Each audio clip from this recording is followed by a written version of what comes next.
is a box. And this is my 2016 Volvo V60 Polestar. And today we're gonna take what's in this box, we're gonna connect it to that car, and we're gonna make it a whole lot faster. What's up, shifters? Welcome back to Shifting Lanes Garage. Thanks for tuning in. Thanks for watching another episode. And if you like what you see at the end of this video, please consider hitting the subscribe button and giving this video a thumbs up to tell YouTube and everyone else that you loved it and you want to see more. So what I said before, this box contains not Jack Link's beef jerky, please sponsor. It contains a tuning soft loader for that car, my 2016 Volvo V60 Polestar. Now, if you are an OG of this channel, you know that we have a main channel called Shifting Lanes, not just Shifting Lanes Garage. This is our second channel. And on that channel, I used to own a Volvo V70R. Now, that car, I said, was an M3 slayer because, well, Volvo marketed the S60R and, you know, by proxy, the V70R as the M3 slayer that Volvo made in the early 2000s.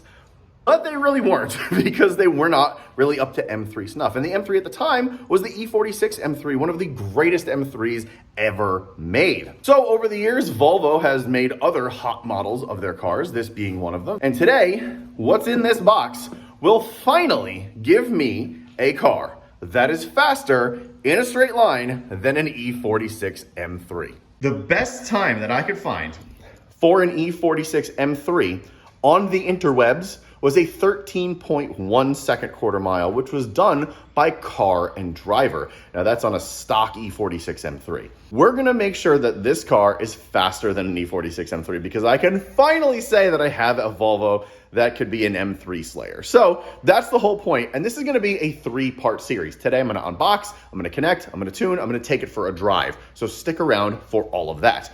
The second part of the series is going to be me taking it back to the dyno to confirm the numbers. And then I'm gonna finally, in part 3, take it back to the strip to see if I can beat an E46 M3. I'm pretty confident that I can get under a 13.1. This thing has launch control. It should be able to do it. I'm hoping I can get a 12.9. That being said, let's go over there and unbox that. Open this up. Do not cut case. Oh, that's for the Jack Links. Make sure we don't get anyone's address in there. And here we have it. Now this, as you can see, is just a little white box, and it says Rika. So this box should already be open because it was used previously. Here you go. Soft loader by Rika. Here is the soft loader. We have instructions. We've got, ooh, a nice little dome sticker. That's lovely. And here is the box that's gonna do it all. Rika Engineering. You can see it is a used module because there's a bit of wear on there, some scratching, not a huge deal. We gotta connect this thing to the internet too to figure out what's going on with it. So we're gonna read the instructions and we'll put it in the car. Okay, well, it's nighttime. My garage is closed because I had to get this thing. Because what I did was a couple sequences of events. My computer's not in here, but basically you connect the box to the computer, does a couple things. You basically register the device, and then it tells you to scan your car. So that's what I'm doing right now. And right now, my key's in there. It's in ignition too, and it's doing this. Please wait, search for info. Be aware that this search can take up to 8 hours. This thing has been going for a solid 2.5 hours. So if you are going to do this through Rika Engineering, you need to get one of these. So I'm all hooked up. This thing's charging. It's good. Basically, this will make sure that I have enough power. It's nighttime. It's like 11 o'clock. I'm probably going to stay up for another maybe, I don't know, hour, maybe 2. If not, I'm just leaving this thing till morning. And hopefully it kind of does its thing, and we'll sort of figure it out tomorrow. Let's check back in the morning to see how this is and if we can send everything off to Rika. All right, so it's the next morning, and it's been quite the morning. And as you can see, there's a battery there because that thing didn't work at all. This from AutoZone didn't keep my battery tended or charged at all, so this thing died overnight. Had to go get a new $290 battery from AutoZone because I didn't have the battery for the core charge. So great, cool, everything's grand, everything's wonderful. So we're gonna go return all this. Then what we're gonna do is hopefully get the tune file inside from Rika. And yeah, we'll take it from there. So yeah, I don't know. I'll see you whenever I get the tune file. All right, I'm really excited because we've got the tune. The tune is on here. It was actually a really quick turnaround from the boys over at Rika. This is, I forget if I said it, but this is the Rika Plus tune. So what I need to do is plug this in. Let's do this, see if I can do this one-handed. And it should give me further instructions on what exactly is happening here. So I scanned the car last night. Everything looked pretty good. My battery unfortunately died, so I had to get the new battery. But now we are locked to my car. We need to turn this to ignition position 2. So we do this, then press enter. This is a little tough to do one-handed. So enter, program car. Well, let's see what happens. Load tuned software. Preparing. Do not disconnect. We're gonna let this load, and hopefully when we're done, we will have a fully tuned car. This thing actually is not taking very long. I mean, I've only been sitting here for about 1.5 minutes, 2 minutes, and this thing programs pretty quickly. So that's a huge plus to this soft loader box. Once everything's kind of loaded onto here, this is a very, very quick thing. So let's see what it looks like when it's all fully 100%. We get everything back on. Nice. Racing fault codes, which is great. This is sort of like a full refresh here. Do like that. Programming finished. Please sync your iSoft loader with the Rika server. All right, so now I'm gonna go sync this and we should be good to go. Let's turn this on. Window down for the full whack. Foot on brake. Car's warm from earlier. Car seems to be very stable. Idle is good. All right, let's roll out and see how this thing is. All right, so you're gonna get my real-time review of this because I'm gonna basically roll out here with how the car is functioning. So far, everything's stable. I'm really just on my road in my development. So this is a super not even there yet sort of scenario. We still got pops and bags, baby. Ooh, she's spicy.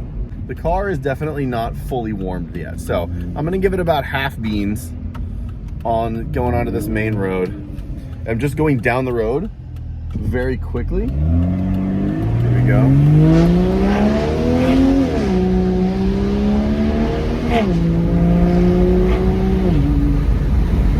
Okay. That was about half throttle, about 4,500 RPM. Like I said, I'm just going down the road. I'm pulling in right here. That felt really good, really stable. Now, I'm gonna go get the drink that I want, and then I'm going to pull out and give it the full wide open throttle. And nail it. Okay. All right, that's definitely quicker. Butt Dyno is telling me that I picked up some pretty decent horsepower. All right, I put the sunglasses up so you guys can see me. So let's give this a little bit more beans here.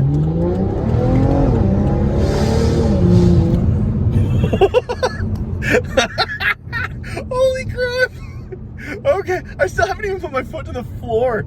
This is a very hard thing to do with this much more power. You know, it seems insane to say that, you know, 40 to 50 more horsepower gives you that much more of a reaction, but it really does, quite honestly. It's pretty nuts. Oh man. The throttle response feels good. The shift paddles feel insanely better. The biggest issue I've had with this car is not the transmission itself, but with how laggy the paddles are here on the steering wheel for this car. It's night and day difference. The downshifts definitely feel a lot crisper, a little quicker. the upshifts do the same thing. Just off the bat, I can tell. All right, so the deed is done. I have returned the battery. I've returned the tender. Oh my gosh.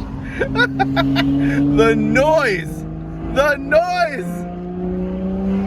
Oh, boys, the noise! It's so good. Okay. Well, so that is a markedly impressive difference between what this car was and what it is now. So like I said, my butt dyno thinks I picked up 50 horsepower at the crank. 315, 395 at the wheels is what I dynoed at bone stock. So I'm going to the dyno on Tuesday. I'm filming this on Friday. I'm going to the dyno this coming Tuesday, which means next week you will get a video on this car about it on the dyno. The week after that, I will be going to the strip. So that is what this 3-part series is. Is this thing faster than an E46 M3 in a straight line? I am very confident it is. I have been in an E46 M3 at full chat, a stock one at full chat.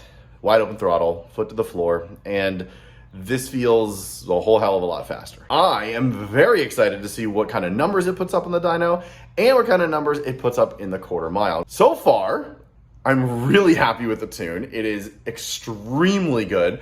The car seems much more responsive. This is how it kind of should have come from factory, honestly. If they're really going for like an M or AMG thing, this is what it should have been.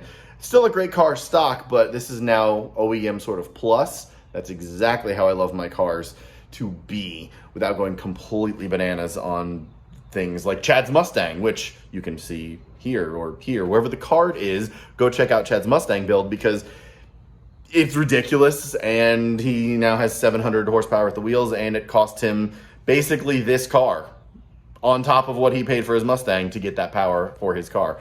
With that said, that'll do it for today's video. Thank you so much for watching.